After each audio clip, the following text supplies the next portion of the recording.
The joke that made Ed's fortune. A few years before the outbreak of the Civil War, it began to appear that Memphis, Tennessee was going to be a great tobacco entrepot. The wise could see the signs of it. At that time, Memphis had a wharf boat, of course. There was a paved, sloping wharf for the accommodation of freight, but the steamers landed on the outside of the wharf boat, and all loading and unloading was done across it between steamer and shore. A number of wharf boat clerks were needed, and part of the time every day they were very busy, and part of the time tediously idle. They were boiling over with youth and spirits, and they had to make the intervals of idleness endurable in some way, and as a rule they did it by contriving practical jokes and playing them upon each other. The favorite butt for the jokes was Ed Jackson, because he played none himself and was easy game for other people's, for he always believed whatever was told him. One day he told the others his scheme for his holiday. He was not going fishing or hunting this time, no. He had thought out a better plan. Out of his $40 a month, he had saved enough for his purpose in an economical way, and he was going to have a look at New York.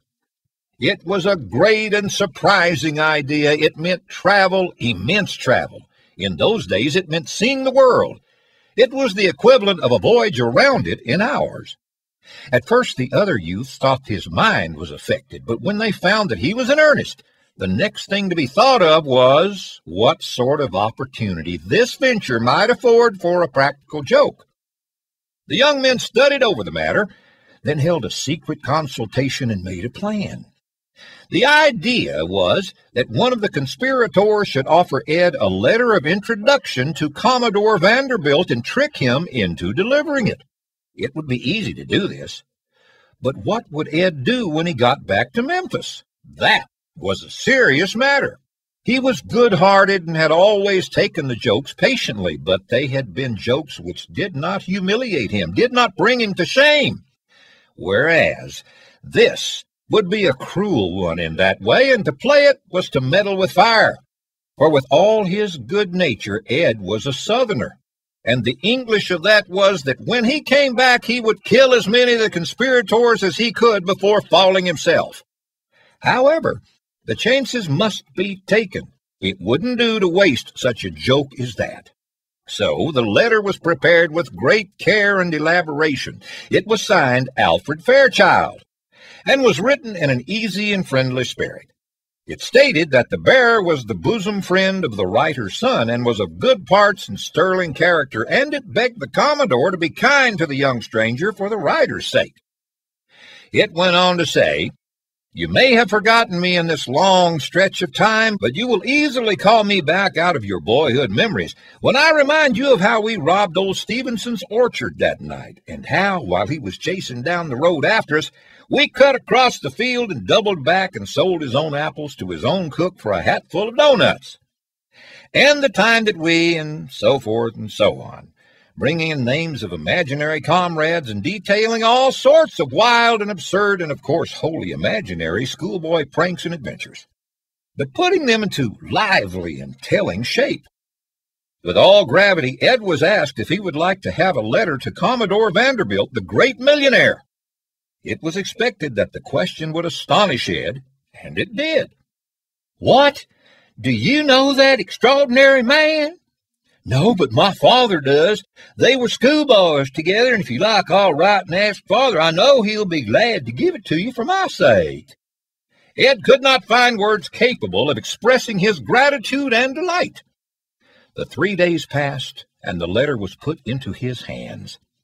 He started on his trip, still pouring out his thanks while he shook goodbye all around, and when he was out of sight, his comrades let fly their laughter in a storm of happy satisfaction, and then quieted down, and were less happy, less satisfied, for the old doubts as to the wisdom of this deception began to intrude again.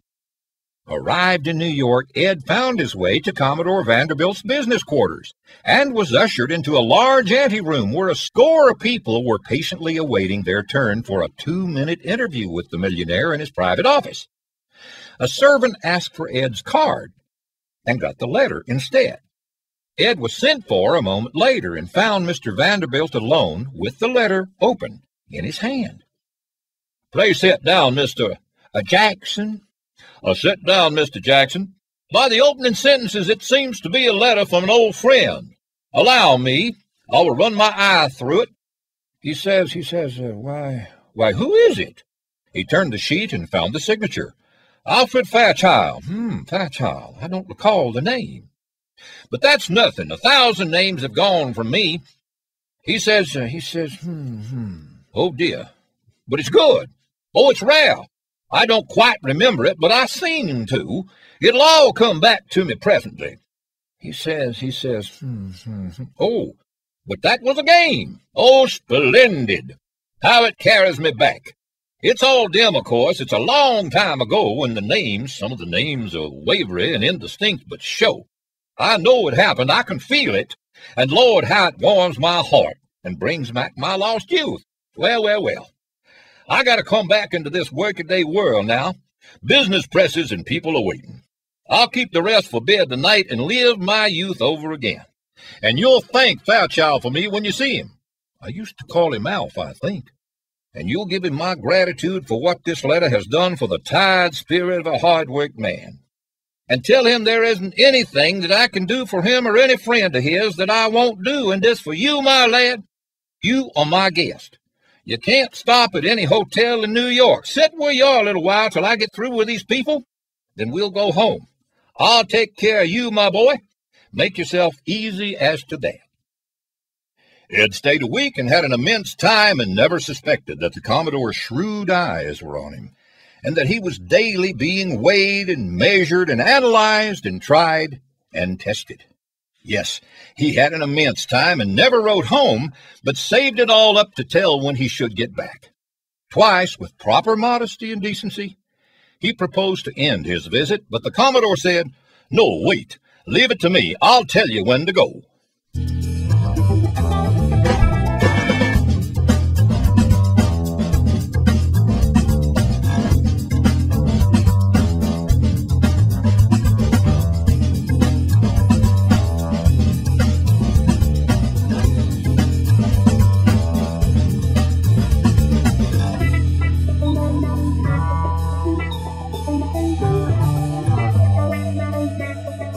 In those days, the Commodore was making some of those vast combinations of his, consolidations of warring odds and ends of railroads into harmonious systems, and concentrations of floating and rudderless commerce in effective centers.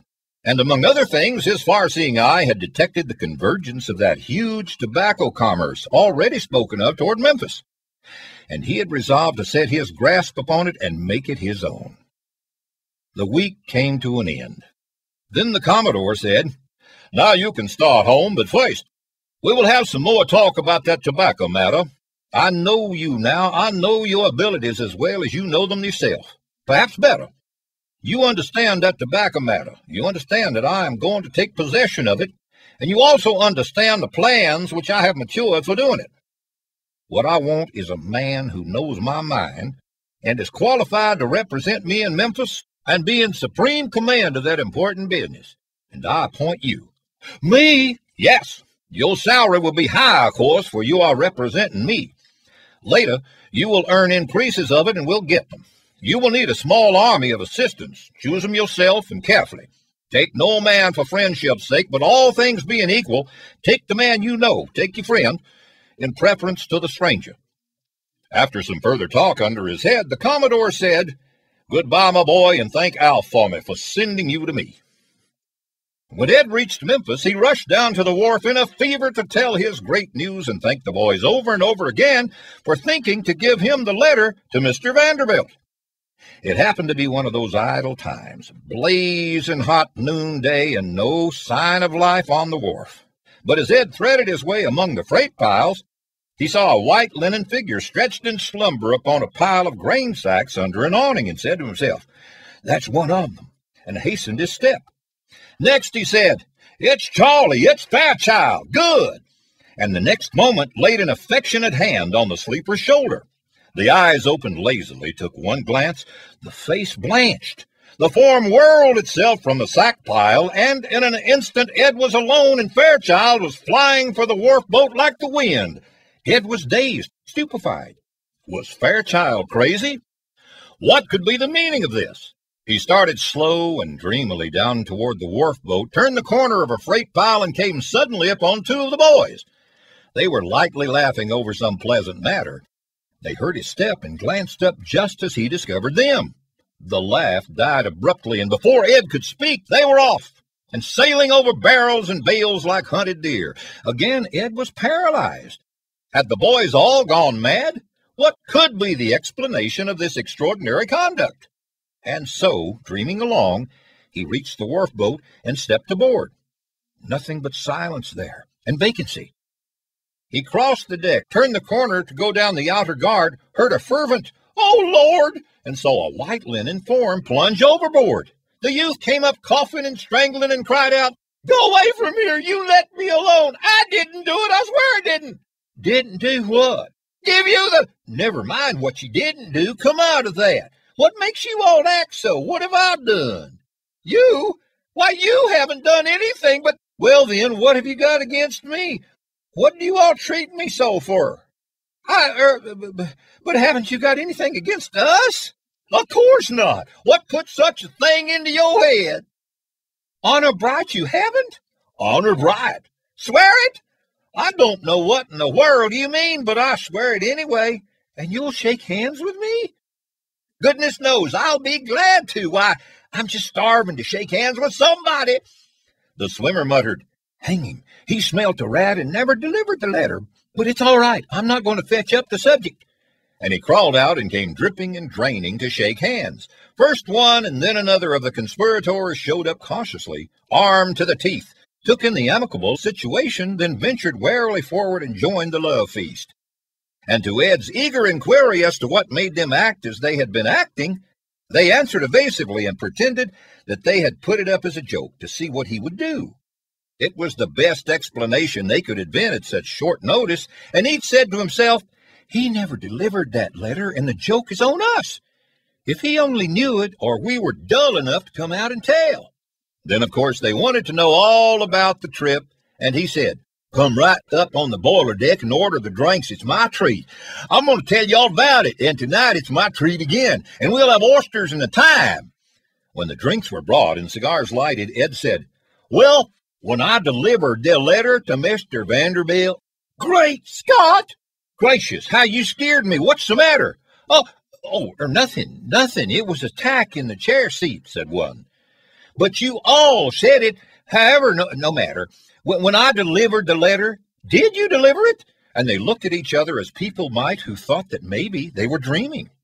Then they settled to listening, and as the story deepened and its marvels grew, the amazement of it made them dumb, and the interest of it took their breath. They hardly uttered a whisper during 2 hours, but sat like petrifactions and drank in the immortal romance. At last the tale was ended, and Ed said, "And it's all owing to you, boys, and you'll never find me ungrateful. Bless your hearts. The best friends a feller ever had. You'll all have places I want every one of ye. I know you by the back, as the gamblers say. You're jokers and all that, but you're sterling, with the hallmark on. And Charlie Fairchild, you shall be my first assistant and right hand because of your first-class ability and because you got me the letter, and for your father's sake who wrote it for me, and to please Mr. Vanderbilt who said it would. And here's to that great man. Drink hearty." Yes, when the moment comes, the man appears, even if he is 1,000 miles away and has to be discovered by a practical joke.